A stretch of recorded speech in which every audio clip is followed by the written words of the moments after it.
بسم اللہ الرحمن الرحیم۔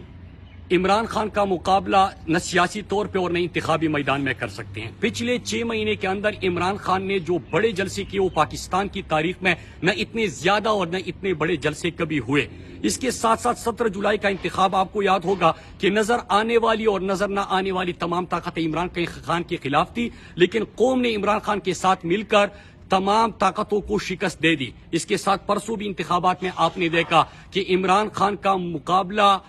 ناممکن ہے، اور قوم نے عمران خان کے حق میں فیصلہ سنا دیا اور تمام چوروں اور ڈاکو کو شکست دے دی، امریکہ غلاموں کو شکست دے دی۔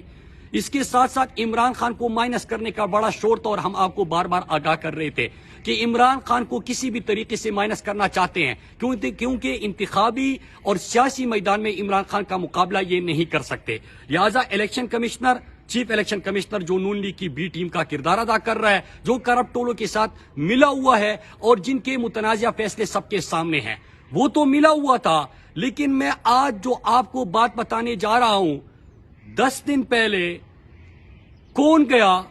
الیکشن کمشنر کے ممبران کے پاس؟